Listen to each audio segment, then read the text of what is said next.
യുഗം അവസാനിക്കുകയാണ്. നെയ്മർ കരഞ്ഞുകൊണ്ട് കളത്തിൽ നിന്ന് ഇറങ്ങിപ്പോയി. റൊണാൾഡോ തന്റെ അവസാന ലോകകപ്പ് കളിച്ചു കഴിഞ്ഞു. നമ്മൾ വളർന്നത് ഈ രണ്ട് ഇതിഹാസങ്ങളെ കണ്ടാണ്. അവരുടെ ഗോളുകൾ, അവരുടെ കരച്ചിൽ, അവരുടെ ആഘോഷങ്ങൾ, ഇതെല്ലാം നമ്മുടെ ബാല്യത്തിന്റെ ഒരു ഭാഗമായിരുന്നു. എല്ലാവരും അവരുടെ ഗോൾസിനെയും സ്കിൽസിനെയും സെലിബ്രേറ്റ് ചെയ്തു. പക്ഷെ ഒരു അത്ലറ്റിനെയും ചാമ്പ്യൻ ആക്കുന്നത് അവരുടെ ട്രെയിനിങ് മാത്രമല്ല. Daily nutrition, proper hydration, quality sleep, smart recovery, consistency, ഇതൊക്കെ അവരുടെ പെർഫോമൻസിനെ വർഷങ്ങളായി സപ്പോർട്ട് ചെയ്തിട്ടുണ്ട്.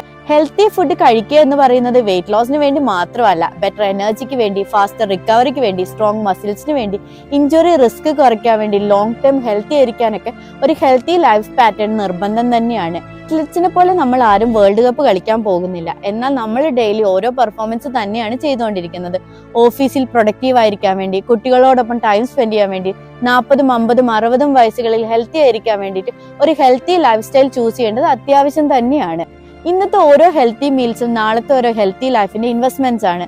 നമുക്ക് നെയ്മറെ പോലെ അല്ലെങ്കിൽ മെസ്സിയെ പോലെ റൊണാൾഡോ പോലെ സ്ട്രോങ്ങും എനർജറ്റിക്കുമായി ഇരിക്കണം എന്നുണ്ടെങ്കിൽ ഇന്ന് തന്നെ ഒരു ലൈഫ് സ്റ്റൈൽ ചൂസ് ചെയ്യേണ്ടത് അത്യാവശ്യം തന്നെയാണ്.